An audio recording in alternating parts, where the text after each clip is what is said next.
ನಮಸ್ತೆ ಪ್ರೀತಿಯ ಸ್ನೇಹಿತರಿಗೂ. ನಮ್ಮ ಪ್ರಯಾಣದ ಭಾಗದಲ್ಲಿ ಕಾರವಾರ ಜಿಲ್ಲಾ ಕೇಂದ್ರವನ್ನು ಒಳಗೊಂಡಿರುವ ಜಲಪಾತಗಳ ಜಿಲ್ಲೆ ಉತ್ತರ ಕನ್ನಡ ಅಥವಾ ಉತ್ತರ ಕನ್ನಡ ಕಡೆಯಿಂದ ನಿಮ್ಮೆಲ್ಲರಿಗೂ ಶರಣಾರ್ಥಿ. ಸಹ್ಯಾದ್ರಿಯ ಪರ್ವತ ಕಡಲು ತೀರ ಪ್ರದೇಶವನ್ನು ಒಳಗೊಂಡಿರುವ ಈ ಜಿಲ್ಲೆಯು ಚುಟುಕು ಬ್ರಹ್ಮನಾದ ದಿನಕರ ದೇಶಾಯಿಯವರು ತಮ್ಮ ಜಿಲ್ಲೆಯ ಬಗ್ಗೆ ಹೀಗೆ ವರ್ಣಿಸಿದ್ದಾರೆ. ಒಂದು ಬದಿ ಸಹ್ಯಾದ್ರಿ, ಇನ್ನೊಂದು ಬದಿ ಕಡಲು ತೀರ, ಮಧ್ಯ ತೆಂಗು ಭತ್ತಗಳ ಮಡಲು. ಸಿರಿಗನ್ನಡವೇ ಇದಕ್ಕೆ ಚಪ್ಪರ, ಮತ್ತೆ ಮಗದೊಮ್ಮೆ ಇಲ್ಲೇ ಹುಟ್ಟುವೆನು ನಲ್ಲೆ ಎಂದು. ವಿಶಿಷ್ಟ ವಿಭಿನ್ನ ರೀತಿಯಲ್ಲಿರುವ ನಮ್ಮ ಉತ್ತರ ಕನ್ನಡ ಜಿಲ್ಲೆಯು ನಾವು ಒಂದ್ಸಲ ನೋಡ್ಕೊಂಡು ಬರೋಣ ಬಂದ್ರಲ್ಲ.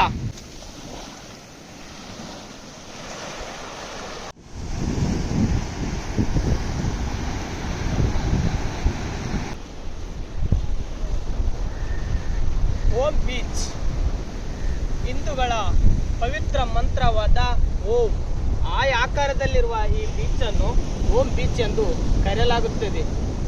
ಈ ಕಡೆ ಅರ್ಧ ಚಂದ್ರಾಕೃತಿ ಮತ್ತು ಆ ಕಡೆ ಅರ್ಧ ಚಂದ್ರಾಕೃತಿಯಲ್ಲಿ ಇರುವ ಈ ಬೀಚ್ ಅನ್ನು ಓಂ ಬೀಚ್ ಎಂದು ಕರೆಯಲಾಗುತ್ತದೆ. ಗೋಕರ್ಣದಿಂದ ಇದು 6 ಕಿಲೋಮೀಟರ್ ಒಳಗೊಂಡಿದ್ದು ಅರಬ್ಬಿ ಸಮುದ್ರಕ್ಕೆ ನಿರ್ಮಾಣಗೊಂಡಿರುವ ಓಂ ಬೀಚ್.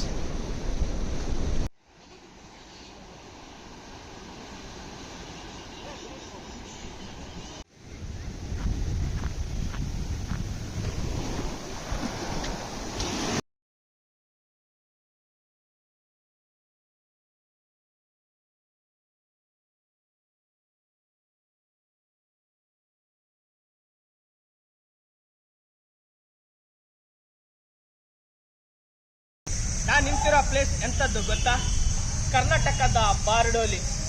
1930ರಲ್ಲಿ ಮಹಾತ್ಮ ಗಾಂಧೀಜಿ ಅವರು ಉಪ್ಪಿನ ಸತ್ಯಾಗ್ರಹ ಯಶಸ್ವಿಯಾದ ನಂತರ ಕರ್ನಾಟಕದಲ್ಲಿ ಆ ಉಪ್ಪಿನ ಸತ್ಯಾಗ್ರಹಕ್ಕೆ ತನ್ನದೇ ಆದ ಕೊಡುಗೆ ನೀಡಿದ ಉತ್ತರ ಕನ್ನಡ ಜಿಲ್ಲೆಯ ಅಂಕೋಲಾ ತಾಲೂಕು.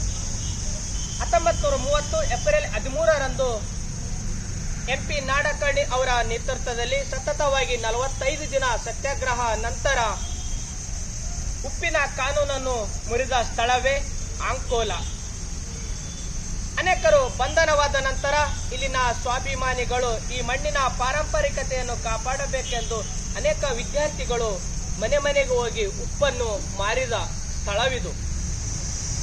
ನಂತರ 30 ರೂಪಾಯಿ ಏನು ಹರಾಜಿನ ಉಪ್ಪಿನವನ್ನು ಹೊನ್ನಪ್ಪ ನಾಯಕ್ ಮತ್ತು ಹೊನ್ನಪ್ಪ ಮಂಗೇಶ್ಕರ್ ಅವರು ಆ ಉಪ್ಪನ್ನು ಕಂಡುಕೊಳ್ಳುವುದರ ಮೂಲಕ ಉಪ್ಪಿನ ಸಂಪೂರ್ಣ ಕಾನೂನನ್ನು ಮುರಿದ ಕರ್ನಾಟಕದ ಪ್ರಸಿದ್ಧ ಮತ್ತು ಐತಿಹಾಸಿಕ ಸ್ಥಳವೇ ಅಂಕೋಲಾ.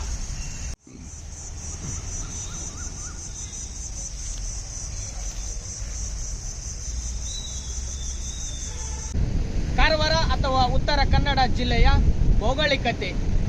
ಕರ್ನಾಟಕದ ಪಶ್ಚಿಮ ತುತ್ತ ತುದಿಯಲ್ಲಿ ಇರುವ ಈ ಜಿಲ್ಲೆಯು ನಾವು ಉತ್ತರಕ್ಕೆ ಹೋದಂತೆಲ್ಲ ಗೋವಾ, ಬೆಳಗಾವಿ ಜಿಲ್ಲೆಯನ್ನು ನಾವು ಕಾಣಬಹುದಾಗಿದೆ. ಪೂರ್ವಕ್ಕೆ ಧಾರವಾಡ ಮತ್ತು ಹಾವೇರಿ, ದಕ್ಷಿಣಕ್ಕೆ ಶಿವಮೊಗ್ಗ ಮತ್ತು ಉಡುಪಿ, ಪಶ್ಚಿಮಕ್ಕೆ ಲಕ್ಕಡಿ ಸಮುದ್ರದಿಂದ ಆವರಿಸಿಕೊಂಡಿದೆ. ಮೊದಲು ಮದ್ರಾಸ್ ಪ್ರೆಸಿಡೆಂಟಿಯ ಭಾಗವಾಗಿದ್ದ ಈ ಜಿಲ್ಲೆಯು ಬ್ರಿಟಿಷರು 1962ರಲ್ಲಿ ಇದನ್ನು ಬಾಂಬೆ ಪ್ರೆಸಿಡೆನ್ಸಿಗೆ ಭಾಗವಾಗಿ ಸೇರಿಸಲಾಗುತ್ತದೆ. ಹೆಚ್ಚಾಗಿ ನದಿ ಮುಖಜ ಭೂಮಿಯಾಗಿರುವ ಉತ್ತರ ಕನ್ನಡ ಜಿಲ್ಲೆಯು ಮ್ಯಾಂಗ್ರೋವ್ ಕಾಡುಗಳನ್ನು ನಾವು ಅಲ್ಲಲ್ಲಿ ಕಾಣಬಹುದಾಗಿದೆ. ಅಘನಾಶಿನಿ ನದಿಯ ಮುಖಜ ಭೂಮಿಯು ಫ್ರಾನ್ಸನ್ ಪಟ್ಟಿಗೆ ಸೇರ್ಪಡೆಗೊಳಿಸಲಾಗಿದೆ. ಇದು ಈ ಜಿಲ್ಲೆಯ ಭೌಗೋಳಿಕತೆ. ವಿಘ್ನ ವಿನಾಶಕ. ಹಿಂದೂಗಳಲ್ಲಿ ಮೊದಲು ಪೂಜೆಗೆ ಒಳಪಡುವ ದೇವರೆಂದರೆ ಗಣೇಶ. ನಾವು ಎಲ್ಲ ದೇವಸ್ಥಾನಗಳಲ್ಲಿ ನಾವು ಕುಳಿತಿರುವ ಭಂಗಿಯಲ್ಲಿ ನಾವು ನೋಡುತ್ತೇವೆ. ಆದರೆ ಹೊನ್ನಾವರ ತಾಲೂಕಿನ ಇಡಗುಂಜಿ ಅಲ್ಲಿರುವ ಗಣೇಶನನ್ನು ನಾವು ನಿಂತುಕೊಂಡಿರುವ ಸ್ಥಿತಿಯಲ್ಲಿ ನಾವು ನೋಡುತ್ತೇವೆ. ಕಪ್ಪು ಶಿಲೆಯಿಂದ ನಿರ್ಮಿತವಾದ ಈ ದೇವಸ್ಥಾನವು ಎಡಗೈಯಲ್ಲಿ ಮೋದಕ, ಬಲಗೈಯಲ್ಲಿ ಹೂವನ್ನು ಹಿಡ್ಕೊಂಡಿರುವ ಸ್ಥಿತಿಯನ್ನು ನಾವು ಇಡಗುಂಜಿ ಗಣಪತಿಯಲ್ಲಿ ನಾವು ನೋಡುತ್ತೇವೆ. ಹಾಗೆ ನಮ್ಮ ಗಣೇಶನ ವಾಹನವಾದ ಇಲಿ ಅಥವಾ ಮೂಷಿಕವು ಈ ದೇವಸ್ಥಾನವು ಚಿತ್ರೀಕರಿಸಿಲ್ಲ. ಎಲ್ಲ ದೇವಸ್ಥಾನಗಳಲ್ಲಿ ನಾವು ಕಂಪಲ್ಸರಿ ಅಥವಾ ಕಡ್ಡಾಯವಾಗಿ ನಾವು ಮೂಷಿಕವನ್ನು ಕಾಣುತ್ತೇವೆ. ಆದರೆ ಈ ದೇವಸ್ಥಾನದಲ್ಲಿ ಆ ರೀತಿ ಇಲ್ಲ. ಮತ್ತು ಐತಿಹ್ಯ ಪ್ರಕಾರ 1500 ವರ್ಷಗಳ ಹಿಂದೆ ಈ ದೇವಸ್ಥಾನವು ನಿರ್ಮಾಣವಾಗಿತ್ತಂತೆ. ಹಾಗಾದರೆ ಬನ್ನಿ ನೋಡ್ಕೊಂಡು ಬರೋಣ.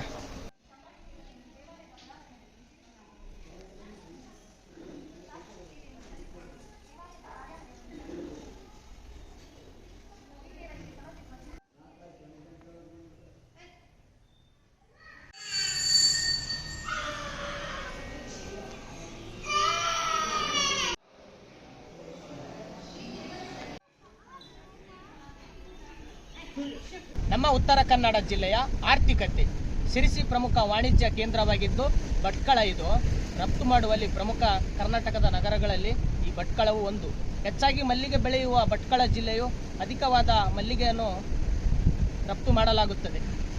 ಇಲ್ಲಿ ಬೆಳೆಯುವ ಪ್ರಮುಖ ಬೆಳೆಗಳೆಂದರೆ ಸಿಹಿಗೆಣಸು, ತೆಂಗಿನಕಾಯಿಗಳು, ಕೊಕೊಕೋಲಾ, ಗೋಡಂಬಿ, ಗಾರ್ಸಿನಿಯಾ ಅಂತ ವಿಶಿಷ್ಟ ಬೆಳೆಗಳನ್ನು ನಾವು ಈ ತಾಲೂಕಿನಲ್ಲಿ ಅಥವಾ ಈ ಜಿಲ್ಲೆಯಲ್ಲಿ ನಾವು ಬೆಳೆಯುವುದನ್ನು ಕಾಣುತ್ತೇವೆ. ಇಲ್ಲಿನ ಪ್ರಮುಖ ಕೈಗಾರಿಕೆಗಳಾದ ಹಿಮಲೈಸ್ ಕೊಟಚೆಕ್ ಮತ್ತು ಕೈಗಾ ಪರಮಾಣು ವಿದ್ಯುತ್ ಶಕ್ತಿ, ಪಶ್ಚಿಮ ತೀರದ ಕರಾವಳಿಯ ಗಿರಣಿ ಹಾಗೂ ಇಲ್ಲಿನ ಪ್ರಮುಖ ಮೀನುಗಾರಿಕಾ ಬಂದರುಗಳಾದ ತದ್ರಿ, ಭಟ್ಕಳ, ಕುಮಟ ಈ ಜಿಲ್ಲೆಯ ಪ್ರಮುಖ ಮೀನು ಬಂದರುಗಳಾಗಿವೆ. ಇದು ಈ ಜಿಲ್ಲೆಯ ಆರ್ಥಿಕತೆ. ಮುರುಡೇಶ್ವರ ಭಟ್ಕಳ ತಾಲೂಕು ಭಾರತದ ಪಶ್ಚಿಮದ ಬಹುಭಾಗವನ್ನು ಆಕ್ರಮಿಸಿಕೊಂಡಿರುವ ಅರಬ್ಬಿ ಸಮುದ್ರದ ದಡ ಮೇಲೆ ಇರುವ ಒಂದು ಚಿಕ್ಕ ಹಳ್ಳಿ ಮುರುಡೇಶ್ವರ. ಹಿಂದೂಗಳ ಆರಾಧ್ಯ ದೈವ ಭೂಲೋಕದ ಒಡೆಯ ಶಂಕರ, ಪರಮಾತ್ಮ, ಪರಮೇಶ್ವರ, ಈಶ್ವರ ನಾನಾ ಹೆಸರುಗಳಿಂದ ಕರೆಸಿಕೊಳ್ಳುವ ಶಿವನು ವಿಶ್ವದ 3ನೇ ಅತಿ ಎತ್ತರವಾದ ಅಂದರೆ 123 ಅಡಿ ಎತ್ತರದಲ್ಲಿರುವ ಶ್ರೀ ಮುರುಡೇಶ್ವರ ಶಿವನ ಮೂರ್ತಿ. 3 ಕಡೆ ನೀರಿನಿಂದ ಆವರಿಸಲ್ಪಟ್ಟ ಈ ದೇವಾಲಯವು ಕೇರಳ, ತಮಿಳುನಾಡು, ಮಹಾರಾಷ್ಟ್ರ, ಆಂಧ್ರ ಪ್ರದೇಶದ ನಾನಾ ಪ್ರವಾಸಿಗರನ್ನು ಸೆಳೆಯುವಂತ ಒಂದು ಸುಂದರವಾದ ತಾಣ ಮುರುಡೇಶ್ವರ.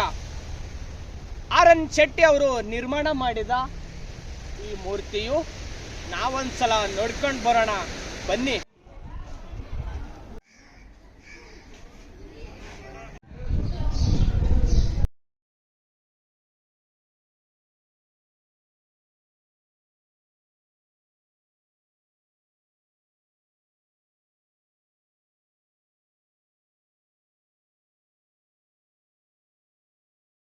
ಮುರುಡೇಶ್ವರ ಬಂದರೆ ಮೇಲ್ಗಡೆ ಒಂದು 20 ರೂಪಾಯಿದು ಟಿಕೆಟ್ ಕೊಡ್ತಾರೆ. ಏನಕ್ಕೆಂದರೆ ಮೇಲೇನೆ ಶಿವನ ಮೂರ್ತಿ ಇದೆ, ಅದರೊಳಗಡೆ ಒಂದು ಭೂ ಕೈಲಾಸವಂತ ಅಂದರೆ ಇಲ್ಲಿ ಆತ್ಮಲಿಂಗವು ಹೇಗೆ ಸ್ಥಾಪನೆ ಆಯಿತು ಎಂದು ಚಿತ್ರದ ಮೂಲಕ ನಮಗೆ ತೋರ್ಪಡಿಸಿದ್ದಾರೆ.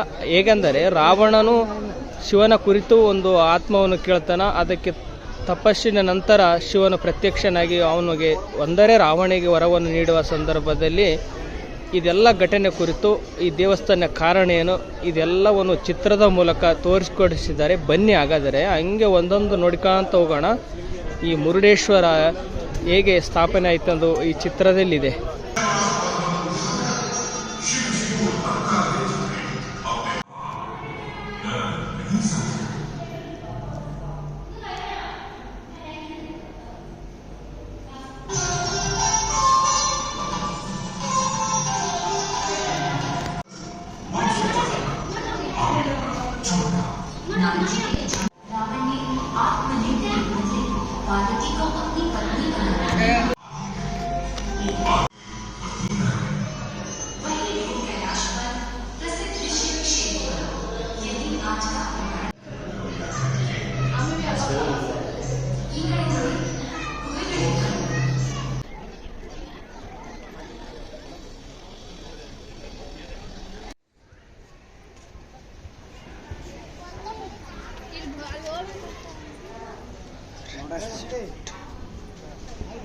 ಈ ಜಿಲ್ಲೆಯ ಸಾರಿಗೆ ಆರ್ಟಿಒ ರಿಜಿಸ್ಟರ್ ಸಂಖ್ಯೆಯಾದ ಕಾರವಾರ 30, ಸಿರಿಸಿ 31, ಹೊನ್ನಾವರ 47, ದಾಂಡೇಲಿ 65 ಇವು ಆರ್ಟಿಒ ವಾಹನಗಳ ರಿಜಿಸ್ಟರ್ ಸಂಖ್ಯೆಗಳಾಗಿದ್ದು ಅತಿ ಹೆಚ್ಚು ಕರ್ನಾಟಕದಲ್ಲಿ ರಾಷ್ಟ್ರೀಯ ಹೆದ್ದಾರಿಯನ್ನು ಹೊಂದಿರುವ ಜಿಲ್ಲೆ ನಮ್ಮ ಉತ್ತರ ಕನ್ನಡ ಜಿಲ್ಲೆ. 66 NH ಈ ಜಿಲ್ಲೆಯ ಮೂಲಕ ಹಾದು ಹೋಗುತ್ತದೆ.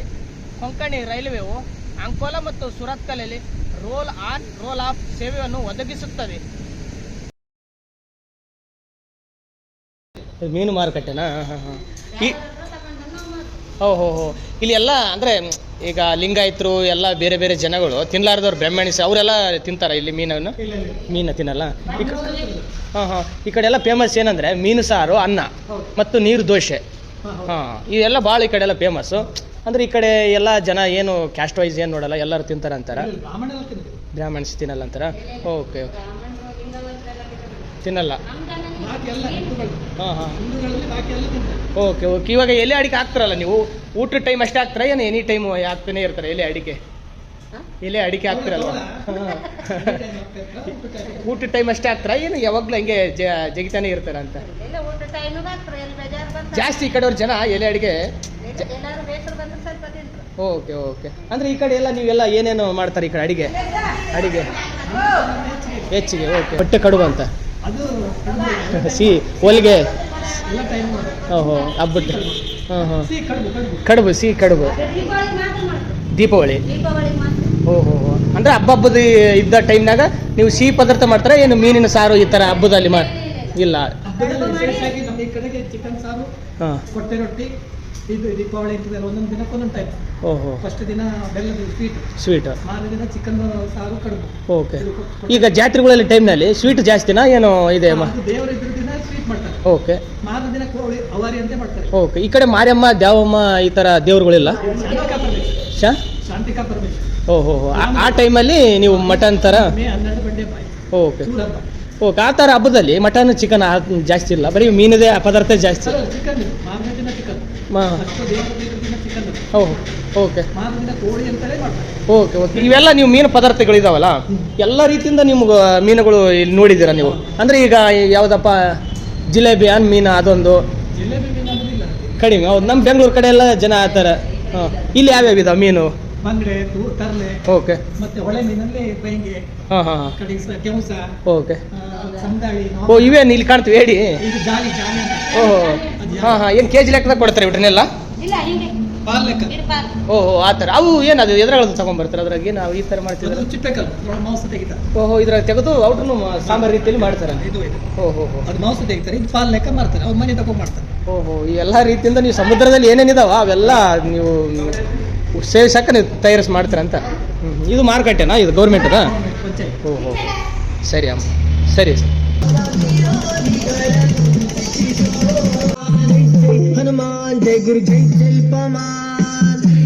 ಈ ಜಿಲ್ಲೆಯ ಶಿಕ್ಷಣ, ಜನಸಂಖ್ಯೆ ಮತ್ತು ಸಾಕ್ಷರತೆ.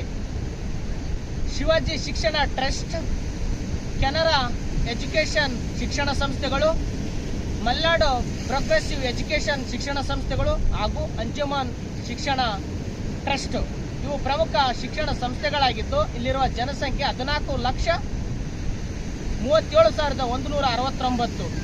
ಇಲ್ಲಿನ ಸಾಕ್ಷರತೆ ಪ್ರಮಾಣವು 84.6. ಮಿರ್ಜಾನ್ ಕೋಟೆ, ಪೆಪ್ಪರ್ ರಾಣಿ, ಕರಿಮೆಣಸಿನ ರಾಣಿ ಎಂದು ಪ್ರಖ್ಯಾತವಾಗಿರುವ ಕರ್ನಾಟಕದ ಮಹಿಳಾ ಹೋರಾಟಗಾರ್ತಿಯಲ್ಲಿ ಇವರು ಚೆನ್ನ ಭೈರವಿ ದೇವರು ಒಬ್ಬರು. 54 ವರ್ಷಗಳು ಕಾಲ ಈ ಪ್ರದೇಶದಲ್ಲಿ ಆಳ್ವಿಕೆ ಮಾಡಿ ಅವರು ಕಟ್ಟಿಸಿದಂಥ ಮಿರ್ಜಾನ್ ಕೋಟೆ 16ನೇ ಶತಮಾನದಲ್ಲಿ ಆರಂಭವಾದ ಈ ಕೋಟೆ 17ನೇ ಶತಮಾನದಲ್ಲಿ ಇದು ನವೀಕರಣಗೊಳ್ಳಿತು. ದಕ್ಕನ್ ಮತ್ತು ಮೊಘನ ವಾಸ್ತುಶಿಲ್ಪಿ ಶೈಲಿಯನ್ನು ಹೊಂದಿರುವ ಈ ಕೋಟೆಯು ಒಳಗಡೆ ದರ್ಬಾರ ಹಾಲು, ಬಾವಿ ಮತ್ತು ಶಸ್ತ್ರಾಸ್ತ್ರಗಳನ್ನು ಇಡುವ ಜಾಗವು ಒಳಗೊಂಡಿರ್ತಕ್ಕಂಥ ಈ ಕೋಟೆಯು ನೋಡಲು ಭವ್ಯವಾದ ಮತ್ತು ಸುಂದರವಾದ ಕೋಟೆಗಳಲ್ಲಿ ಈ ನಮ್ಮ ಮಿರ್ಜಾನ್ ಕೋಟೆಯು ಒಂದು.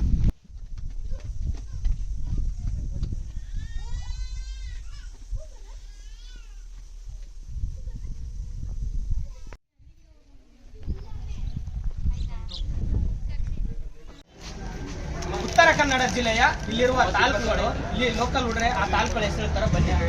ಸಾಗರ, ಅಂಕೋಲ, ಹೊನ್ನಾವರ, ಭಟ್ಕಳ, ಕುಮಟಾ, ಯಲ್ಲಾಪುರ, ಮುಧೋಳ, ಮಣಿಯಾರ್, ಜೋಯಿಡಾ. ನಮ್ಮ ಉತ್ತರ ಕನ್ನಡದಲ್ಲಿ ಕನ್ನಡದ ಜೊತೆಗೆ ಕೊಂಕಣಿ ಅಂದರೆ ನಮಗೆ ಗೋವಾ ಹತ್ತಿರದ ಇರುವುದರಿಂದ ಈ ಉತ್ತರ ಕನ್ನಡಕ್ಕೆ ಇಲ್ಲಿನ ಕೆಲವು ಜನರು ಕೊಂಕಣಿ ಭಾಷೆ ಜೊತೆಗೆ ನಮ್ಮ ಕನ್ನಡದ ಆಲಕ್ಕಿ ಗೌಡರು ಅಥವಾ ಅಚ್ಚಗನ್ನಡ ಆಲಕ್ಕಿ ಕನ್ನಡ ಅವರು ಮಾತನಾಡುವಂಥ ಆಲಕ್ಕಿ ಕನ್ನಡವು ಇಲ್ಲಿ ನಮಗೆ ಸಿಗುತ್ತದೆ. ಹವ್ಯಕರು ಮಾತನಾಡುವ ಹವಿಗನ್ನಡವು ನಮ್ಮ ಉತ್ತರ ಕನ್ನಡದಲ್ಲಿ 3 ರೀತಿಯಲ್ಲಿ ಇಲ್ಲಿನ ಪ್ರಾದೇಶಿಕವಾಗಿ ಭಾಷೆಯ ವಿಭಿನ್ನತೆಯನ್ನು ನಾವು ಕಾಣಬಹುದಾಗಿದೆ. ಕುಮಟಾ ತಾಲೂಕು ಕರ್ನಾಟಕದ ಪ್ರಮುಖ ತಾಲೂಕುಗಳಲ್ಲಿ ನಮ್ಮ ಕುಮಟಾ ತಾಲೂಕು ಒಂದು.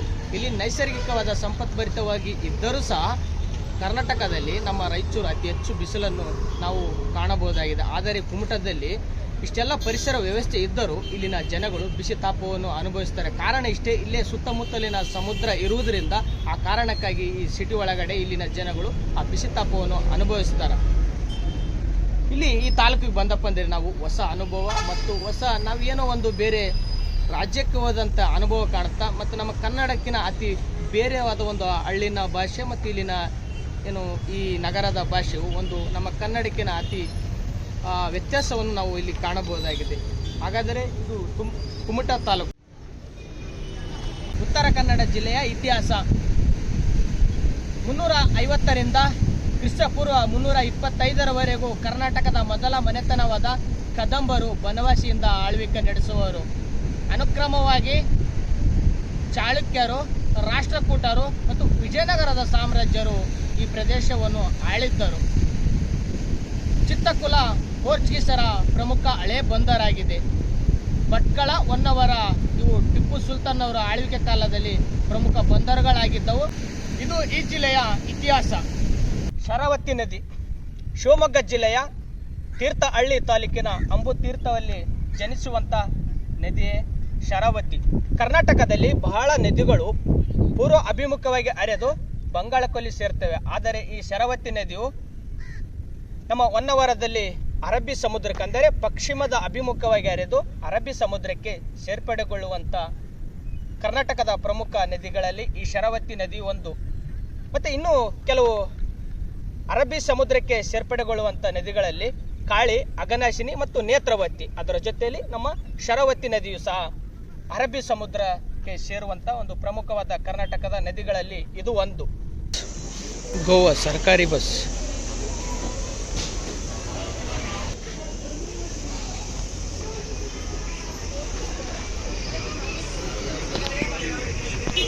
ಗೋವಾ ಸರ್ಕಾರಿ ಬಸ್ನಲ್ಲಿ ಟಿಕೆಟ್. ಯಕ್ಷಗಾನ ಈ ಭಾಗದಲ್ಲಿ ಹೆಚ್ಚು ಪ್ರಚಲಿತದಲ್ಲಿರುವ ಜಾನಪದ ಕಲೆ. ಉತ್ತರ ಕನ್ನಡ, ದಕ್ಷಿಣ ಕನ್ನಡ, ಮಂಗಳೂರು ಮತ್ತು ಉಡುಪಿ ಕಡೆಯಲ್ಲಿ ಈ ಭಾಗದಲ್ಲಿ ಕುಣಿತ ಮತ್ತು ಹಾಡುಗಳ ಮೂಲಕ ನಮಗೆಲ್ಲರಿಗೂ ಕರ್ನಾಟಕಾದ್ಯಂತ ಪ್ರಚಲಿತದಲ್ಲಿ ಮತ್ತು ಪ್ರಸಿದ್ಧವಾಗಿರುವ ಜಾನಪದ ಕಲೆಗಳಲ್ಲಿ ನಮ್ಮ ಈ ಯಕ್ಷಗಾನವು ಒಂದು. ಈ ಭಾಗದಲ್ಲಿ ಏನಿದೆಪ್ಪ ಅಂದರೆ ನೀವು ಜಾತ್ರೆ ಆಗಿರ್ಬೋದು, ನಾಟಕವಾಗಿರ್ಬೋದು, ಅಲ್ಲಿ ಕಂಪಲ್ಸರಿ ಯಕ್ಷಗಾನವನ್ನು ಏರ್ಪಡಿಸುತ್ತಾರೆ. ಗೋಕರ್ಣದ ಮಹಾಬಲೇಶ್ವರ 4ನೇ ಶತಮಾನದಲ್ಲಿ ಆರಂಭವಾದ ಈ ದೇವಸ್ಥಾನವು ಕದಂಬರ ರಾಜವಂಶನಾದ ಮಯೂರವರ್ಮನು ಸ್ಥಾಪನೆ ಮಾಡಿದ ದೇವಸ್ಥಾನಗಳಲ್ಲಿ ಈ ಮಹಾಬಲೇಶ್ವರ ದೇವಸ್ಥಾನವು ಒಂದು. ಇದು ಮಾಮೂಲಿ ದ್ರಾವಿಡ ಶೈಲಿಯಲ್ಲಿ ಒಳಗೊಂಡಿರುವ ಈ ದೇವಸ್ಥಾನವು ನಾವು ಮರಣ ನಂತರ ಅವರಿಗೆ ಗೌರವ ಸಲ್ಲಿಸಕ್ಕೆ ಈ ಮೋಕ್ಷದ ಪೂಜ್ಯವನ್ನು ವ್ಯವಸ್ಥೆ ಮಾಡುವ ದೇವಸ್ಥಾನಗಳಲ್ಲಿ ನಮ್ಮ ಮಹಾಬಲೇಶ್ವರ, ಇದು ಗೋಕರ್ಣದ ಮಹಾಬಲೇಶ್ವರ ಒಂದು. ಅಂದರೆ ಮರಣದ ನಂತರ ಅವರಿಗೆ ಆತ್ಮಕ್ಕೆ ಶಾಂತಿ ಸಿಗಲಿ ಎಂದು ಮಾಡುವಂಥ ಅನೇಕ ಪೂಜೆಗಳಲ್ಲಿ ಮೋಕ್ಷದ ಪೂಜೆಯಲ್ಲಿ ಒಂದು.